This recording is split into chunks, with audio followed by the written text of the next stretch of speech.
Hello, lovelies, and welcome back to yet another edition of the Ages of Chaos. Once again, going through the Legion-specific army lists in Codex Chaos Space Marines 9.0, because it's actually worth doing now. Was a time when it wasn't, I could tell you. There was not much distinction between these guys once upon a time, but there damn well is now. Going to be taking a look at one of my absolute favourite legions ever this time around. That I can never figure out, are they my favourite? It's either these guys or it's the Thousand Sons. They're so close together. I think they may be on an equal tier for very different reasons. Today we're going to be looking at Slaanesh's own chosen champions, the ironically named Emperor's Children, which is, by the way, according to some of the latest background, the reason why they maintained that name and why they didn't change it when they fell to Slaanesh, because it's kind of ironic, right? It's the Emperor's children come back to pay him back for his sins, right? It's so cool. The Emperor's Children are a really interesting legion. They are one of the oldest Chaos Space Marine legions in the background. Like all of the cult legions, the ones dedicated to each one of the Chaos powers, they have been around since the very beginning of the Chaos Space Marines, way back in the 1980s when the Realms of Chaos books were published. And these guys, alongside the World Eaters, were one of the 3 Chaos Space Marine legions fully detailed and given army lists in the original Slaves to Darkness book. There were these guys, the World Eaters, and interestingly, a proto-version of the Black Legion. Now, the World Eaters, interestingly, their background hasn't changed very much at all. In fact, all that's happened with the World Eaters is that it's been expanded upon massively since those times, but the core of it has remained the same. The Emperor's Children are one of the legions whose background has altered the most since its original inception.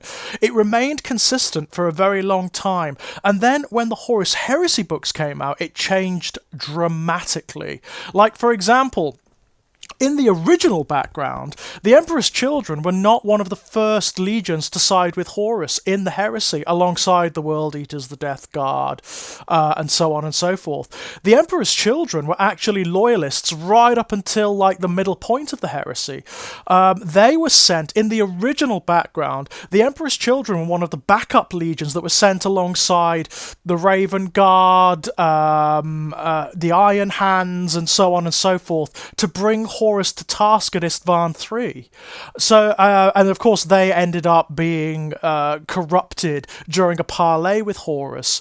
Now that it no longer applies. That is not true anymore. Since the publication of Horus Rising and False Gods, that's no longer true. In the current background, the Emperor's Children were one of the very first to side with Horus because Fulgrim, the Legion's Primarch, respects Horus more. That's the truth of the matter. And also, the path of his damnation is somewhat longer than most. So, at the very, very beginning, the Emperor's Children were almost destroyed. Their genetic samples that were used to create new Space Marines, this was even before Fulgrim was found, by the way, was corrupting. It used to turn those implanted with it cancerous. They used to just die a horrible malingering death. So it was an age before the Emperor's Children actually operated as a coherent legion. Fulgrim himself, he was catapulted to a world called Chemos, and Chemos was basically a wasteland. It was a world where industry had destroyed the ecosystem, and the very few pockets of human civilizations, all they could do was eke out an utterly miserable existence from what they could scrape from the poison landscapes and water supplies. Of course, Fulgrim, being Fulgrim, he taught the people of Chemos not only how to repair their world and to make it a much more civilized place, he also brought back to Chemos abstract pleasures and markers of civilization such as art and culture, music, and so on and so forth. So by the time the Emperor arrived at Chemos, he found, alongside the likes of, say, Monarchia on Colchis and maybe Titska on Prospero, one of the most advanced civilizations in outside the Imperium at that point. But Fulgrim was obviously the ruler of that civilization. He was apparently named after a water spirit of that world, which was probably, quite frankly, a water god of that world, which was almost certainly an aspect of Slaanesh. So his devolution lasted for a very long time. And what characterized Fulgrim was his obsession with perfection. In all things, he did not see the point in doing anything unless it was a work of the most absolute passion and inspiration. And that went for art, it went for making music, it went for conversation and debate and intellectual pursuits, and it also went for warfare. So when he rejoined his legion, he brought those qualities to the Emperor's children. As a result, they were one of the more notably human legions when they were conducting the Great Crusade. Unlike many of the Space Marines, like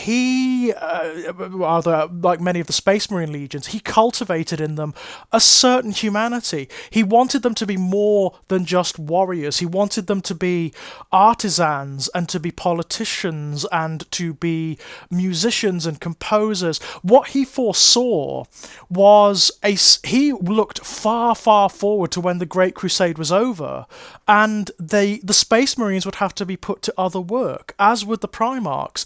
If things had gone differently, he could have been a very different entity. He could have been one of those Primarchs and could have lorded over one of those legions that would have had a prime place in the final Imperium. Legions like the Night Lords, the Space Wolves, the World Eaters would have probably needed getting rid of in the same way as the Storm Warriors were, the Proto-Space Marines that the Emperor used to conquer Earth before he created the original Space Marines. But the Emperor's children had a place. Unfortunately, their corruption started quite early on. I mean, most people say it's when the Emperor's children fought on a world called Leiran, and Leiran was the homeworld of a very conspicuously Slaaneshi breed of aliens. If you listen to what they look like, you're like, yeah, those are Slaanesh creatures. They are basically serpent-like humanoids with 4 arms, and they fought with these modified forms of sonic weaponry. Like their bodies and their voices and their mouths and their throats were altered so that they produced concussive sonic force. They were a Slaaneshi alien race, and Fulgrim and the Emperor's children conquered their world and wiped them out.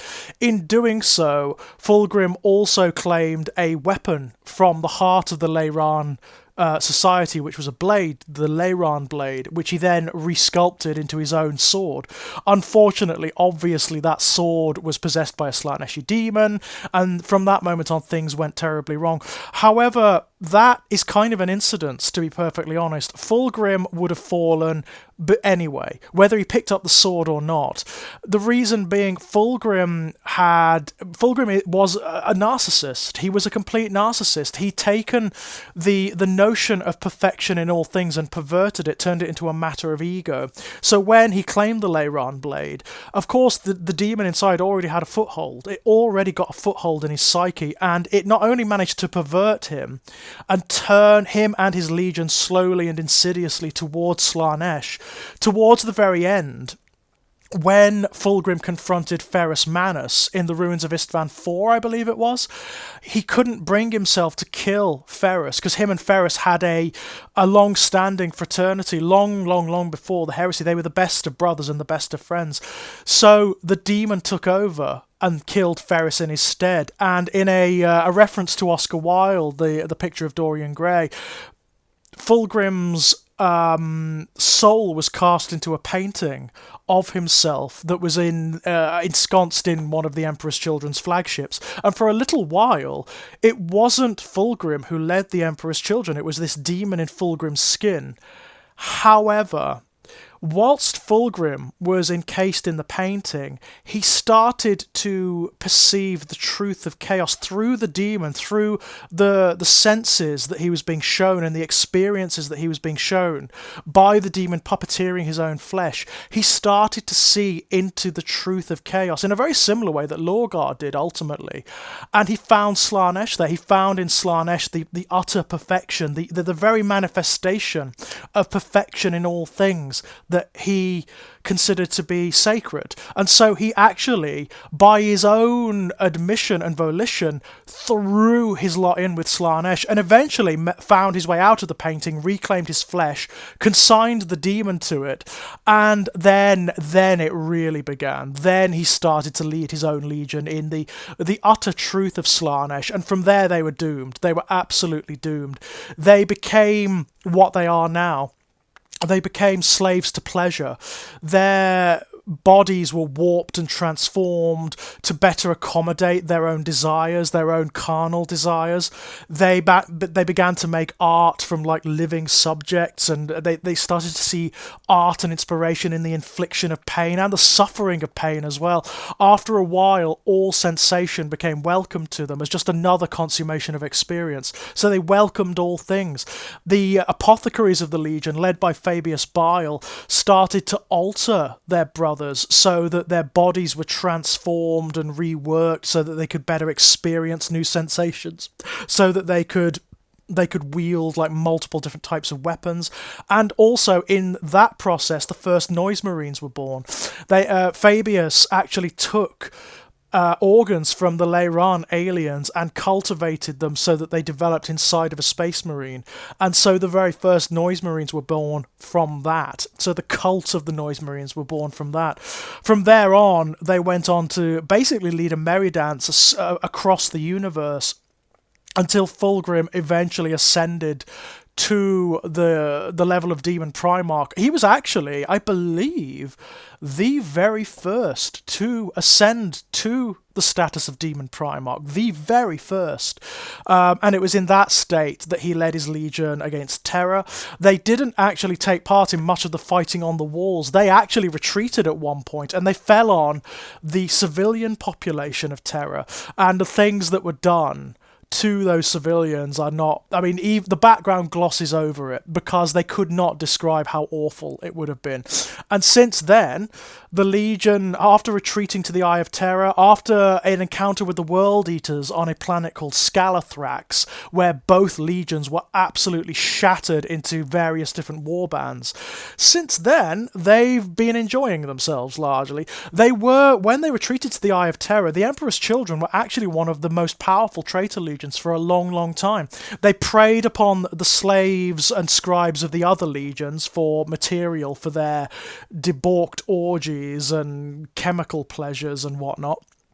And for a while, they were preeminent in the Eye of Terror. They were very, very powerful indeed. However, two things happened to them. One was Abaddon the Despoiler.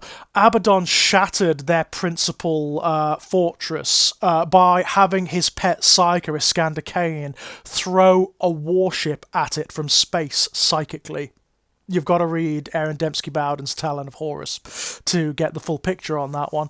And eventually, at Scalathrax, the entire Legion was just shattered. Since then, they haven't been a coherent force. They've actually been various warbands of various different sizes, all led by old sergeants, new champions. Some of them are even led by what were originally human champions that have been elevated in Slaanesh's purview. Fulgrim himself still exists as a Demon Primarch and is still enjoying himself very, very much by all accounts. They are one of the nastiest forces to face in the 40k universe, because it's not just a case of being killed. They will kill you in a very artistic and unpleasant, sadistic fashion. That is, if they don't cripple you first and then take you back with them to be the subject of one of their artistic displays, or their even more icky, unpleasant orgies and whatnot. You don't want to be taken by these guys, believe me.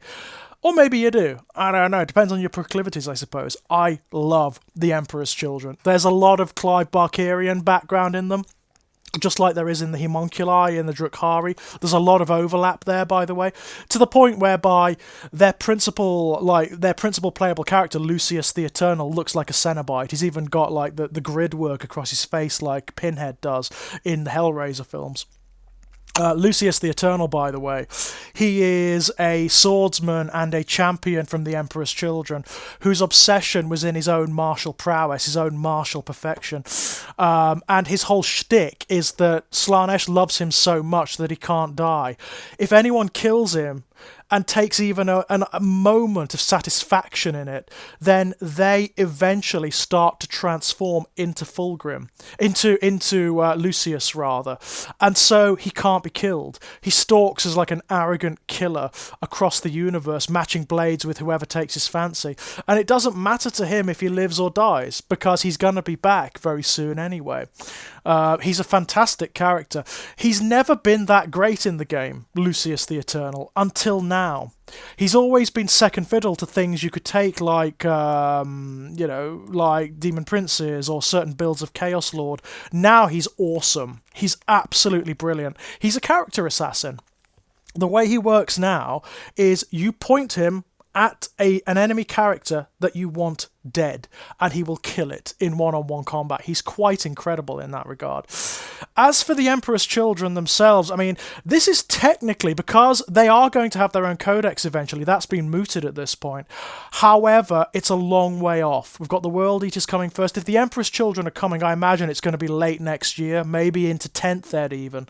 But they are apparently coming at some point, which means that Fulgrim is... I'm not going to say Fulgrim is coming because, given the context and whatnot, but he probably is. It's probably accurate. Anyway, the Emperor's Children, the way they work, their Legion trait, Flawless Perfection, is really good. Inured to ordinary sensations by several lifetimes of indulgence, the Emperor's Children find stimulation only in excess, be it brutally shocking acts of violence or gratuitous displays of martial prowess. First part, each time a model with this trait makes an attack, you can ignore any or all hit roll, weapon skill, and ballistic skill modifiers. That is brilliant. I mean, there's so much that modifies your hit rolls, weapon skills, ballistic skill, and so on in this game. Stratagems, special abilities, aura abilities, terrain even. The Emperor's Children ignore all of that. That is fantastic. If that were their only Legion trait, they would be fantastic. That is quite incredible. It means they're just solid. It means that they will always do what you assign them to do. It's quite incredible, that one, actually. Second part, on top of that, each time a model with this trait makes an attack on an unmodified wound roll of 6, improve the armor penetration characteristic of that attack by 1. Really good. Really, really good. It means that with enough attacks, and there's a lot in this codex that can do multiple attacks, you are going to be taking down most foes. Massed attacks are really good for the Emperor's Children.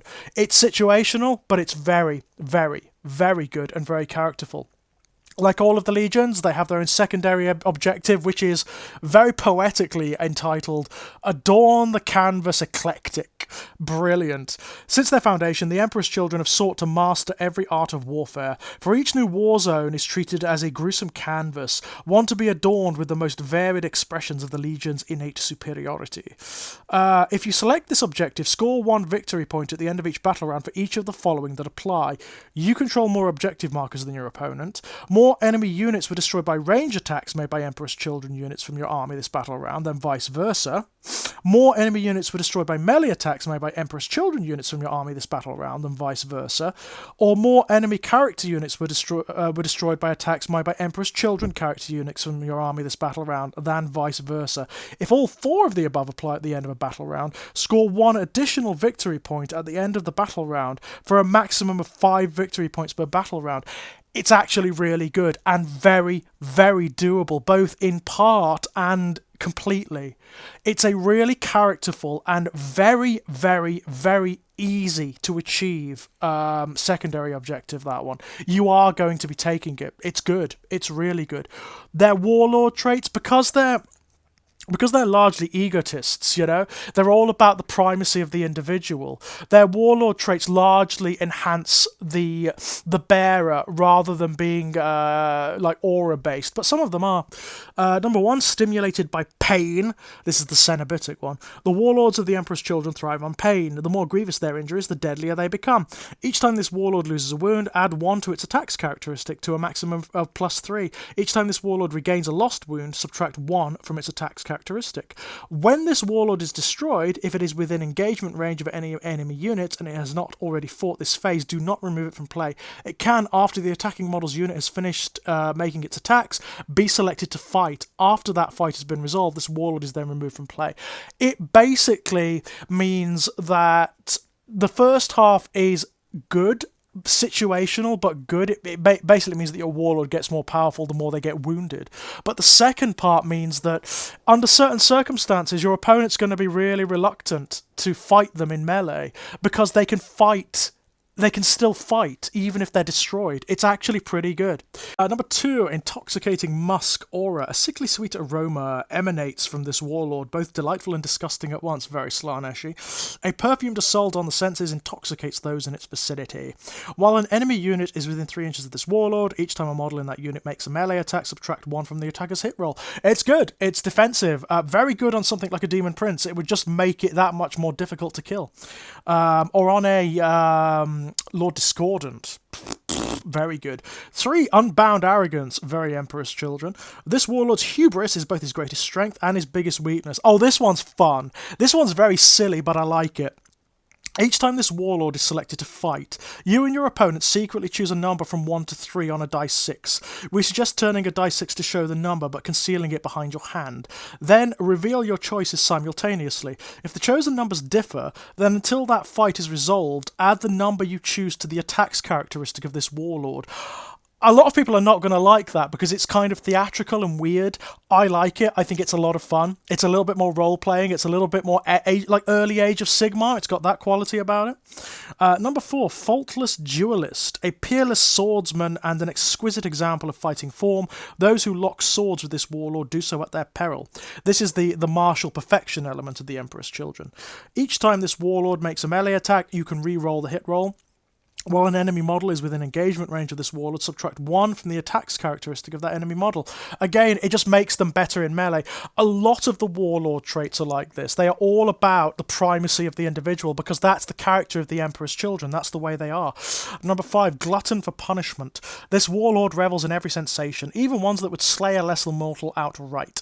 Each time an attack is allocated to this warlord, if this warlord does not have the vehicle keyword, subtract 1 from the damage characteristic. So it's mini Death Guard, basically. It's quite good.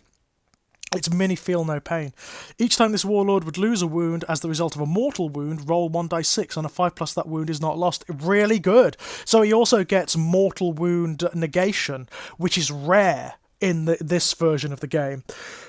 Very, very good indeed. Excellent on a Demon Prince, that one. Slaaneshi Demon Princes are shaping up to be really good, actually. Loathsome Grace. Blessed by Slaanesh to further accentuate his perverse elegance, this warlord's warped movements are nimble, striking, and utterly abhorrent. Like it. Add 2 inches to the move characteristic of this warlord. You can reroll advance and charge rolls made for this warlord. Again, it's very good on certain models. It's excellent on things like Lord's Discordant, big, powerful monsters like Demon Princes and whatnot. Yeah, it's a nice bit of work, that. Stratagems. The stratagems for the Emperor's Children are actually really, really good. These are kind of where it's at.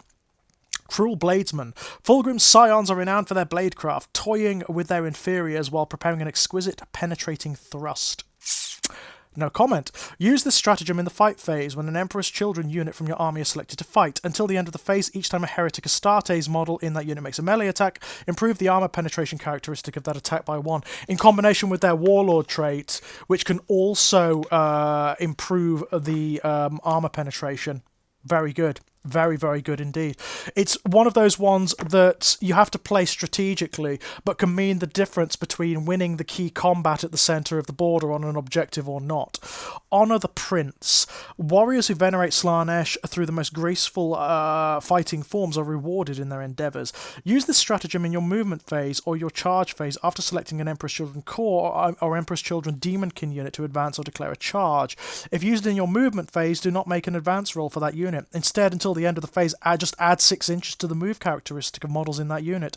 If used in your charge phase, do not roll 2 dice 6 for that unit's charge roll. Instead, until the end of the phase, roll dice 6 plus 6 for that unit's charge roll. It's really good, that one. It's really, really good. It's a way of maneuvering your unit so that they are in the perfect place to commit the perfect charge. That's what that is about. And that's what you're going to want to do with the Emperor's Children. Makes a lot of sense. It's very, very good. Excess of violence. The visceral sensation of every fresh kill causes the warriors of the Emperor's Children to enter an ecstatic frenzy of butchery and dismemberment. Nice. Use this stratagem in your command phase if your army is engaged in either wanton destruction or wanton massacre.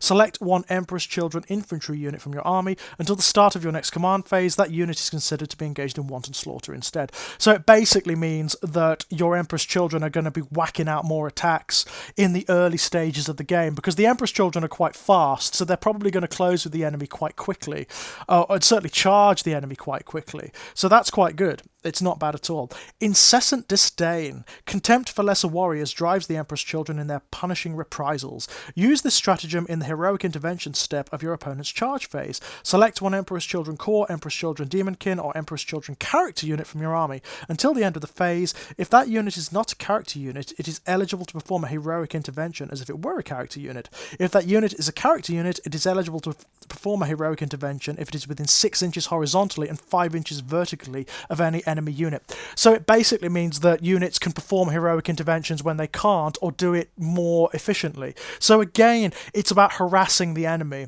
After you've beaten them in combat, you can then harass them further. It's very good. Death Ecstasy, I like this one. Death is but another thrilling experience, and the Emperor's Children are loath to deny the enemy such vistas of ecstatic sensation. Use this stratagem in the fight phase when an Emperor's Children infantry unit from your army is selected as the target of a melee attack. Until the end of the phase, each time a model in that unit is destroyed by a melee attack, if that model has not fought this phase, do not remove it from play. The destroyed model can fight after the attacking model's unit has finished making attacks and is then removed from play. It's very good. Death Ecstasy is actually a really, really good stratagem. It's expensive, it's 2 command points, but it does mean that your units are going to be killing the enemy even as they die. It's very good. I love it. Soporific Gaze. Soporific, that's a lovely word, isn't it? And one that the writers at Games Workshop are very fond of with regard to Slaanesh. Lulled by the champion's weaving swordsmanship and hypnotic aura, the foe falter and a momentary weakness seals their doom.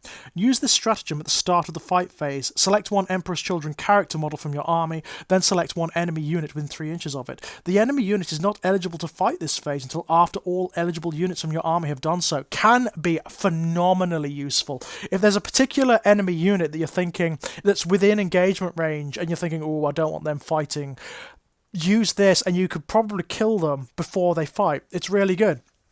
This is very characteristic of the Emperor's Children. Combat elixirs. Concoctions of hideous euphoria empower the minds of the Legion's cyberitic warriors. Use this stratagem when an Emperor's Children Core or Emperor's Children character unit from your army is selected to fight. Until the end of the phase, add 1 to the strength characteristic of models in that unit and improve the weapon skill characteristic of models in that unit by 1. Cheap and cheerful. Really effective. Very, very good. This one is fantastic. Basically, this one means that Slaaneshi Noise Marines, Emperor's Children Noise Marines, are just better than the Noise Marines that can be taken in other armies. They already are, because they get the Warlord trait of the Emperor's Children, and they're also troop selections in an Emperor's Children army as well. That's a big benefit, by the way, because Noise Marines in this version of the Codex are frigging fantastic. You're going to be wanting a lot of them, believe me. It's a shame there's not a box set out, isn't it, Games Workshop? And it's a shame there never has been. Like, never. There has never been a dedicated Noise Marine box set. All we've really got are upgrade kits or the old metal miniatures from 2nd Ed, and that's it. Anyway, excruciating frequencies.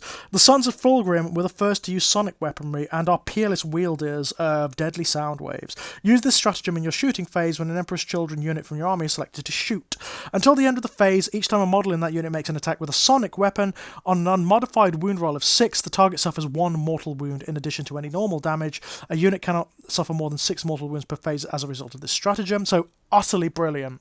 Noise weapons are already fantastic. Sonic weapons are already superb. Under half distance, they inflict +1 damage. With this, they're inflicting a mortal wound on top of that. Also, after that unit is finished making its shooting attacks, select one enemy unit that was hit by an attack made with a sonic weapon by a model in that unit this phase. Until the start of your next turn, the enemy unit cannot fire Overwatch or set to defend. So you can also destabilize the enemy with it. That is really, really good. And you are very likely going to be taking Noise Marines as your troops anyway. So yeah, very good. The relics are all fun. They're very characterful and fun more than anything. I like this one, the Endless Grin. I like it not necessarily because of what it does, although what it does is good. It's because of what it is. This fleshy mask is the still living flayed face of a man who begs Slaanesh to fulfill his wish to live forever. It is said the Dark Prince was only too pleased to oblige, gifting the unfortunate soul immortality, but also forcing him to present his face to the Chaos Lord Shieksa. After butchering the supplicant, Shieksa wore that face as a prized reminder of the occasion for several centuries, wallowing in a fraction of its life-sustaining properties in the process. The Endless Grin has since changed hands many times, but the potency of its anguish has never diminished, nor the arrogance of its invigorated wearer.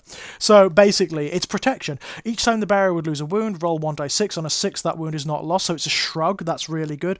Once per battle, when the bearer is destroyed, you can use this relic instead of using any other rules that are triggered when the bearer is destroyed. If you do so, mark the bearer's position, then remove the bearer from the battlefield. At the end of the phase, roll 1d6. On a 3+, set the bearer back up on the battlefield as close as possible to the position you marked and not within engagement range of enemy units, with die 3 wounds remaining. So it's like a little Hourglass of Manat. It's not as good as the Hourglass of Manat, but it's like that. It basically means your Chaos Lord or your Demon Prince or whatever isn't necessarily dead. It's very, very good. What else have we got? There's some lovely ones here, I've got to say. They're nasty as hell. I like this one. This one is really fantastic. This is a reference to Graham McNeil's fantastic book in the Horus Heresy series, Fulgrim, which explores the descent of the Emperor's Children into Slaanesh worship. The Remnant of Maraviglia, a rare recording of the Grand Symphony played for the Emperor's Children at the onset of the Horus Heresy, and where the first Noise Marines took to the stage, by the way. This composition's original performance saw the final descent of the Legion into darkness. When transmitted through Voxcasters purpose-built into the Zealous Bearer's armour, mere seconds of this perverted symphony are enough to drive the servants of Slaanesh into a furor of excess. Emperor's Children Priest model only. Once per battle, at the end of your command phase, the bearer can use this relic. If it does so, until the start of your next command phase, the bearer has the following ability. Remnant of the Maraviglia. While a friendly Emperor's Children core or Emperor's Children character unit is within 6 inches of the bearer, add 1 to the attacks characteristic of models in that unit. It's situational, but played correctly, it will mean the difference between winning one of those key combats and not. It just makes Emperor's Children armies that much more killy. And that's the thing with the Emperor's Children. They are a killy army. They're very direct. They're not like, say, the Alpha Legion, which are all about subtlety. With the Emperor's Children, you want to be shifting the enemy off of objectives by just eliminating them. The amount of attacks you can put out, the amount of nasty attacks with special rules that cause mortal wounds and whatnot, you are looking to whittle the enemy down as much as possible. And they are very, very good at it. Considering that it's not a full codex, that they are the only cult legion represented in the book, it's very, very good. I think you're going to be seeing a lot of Emperor's Children armies because they're excellent. Given that they take Noise Marines as troops, their Noise Marines are better than everyone else's. They've got a great Legion trait. Their Stratagems are good. Their Warlord traits are good. Their Relics are good. They're quite good across the board, actually. I would say, on balance, within this codex, alongside the Black Legion, they're probably one of the most balanced of the lot. And that makes me very happy because it makes me inspired to go and start an Emperor's Children army of my own. Or rather, dig out my old Emperor's Children army and modify it a little bit and add to it. Oh dear, I need to finish my Thousand Sons first, but I need to do that too. Well, my loves, we're nearly done. When we come back, we will be doing the Red Corsairs, and maybe we'll take a look at the World Eaters as well, because they've had their little Index Hereticus get you by army list in White Dwarf, and that also functions with this codex, so we'll have a look at that too. Until next time, my loves, bye!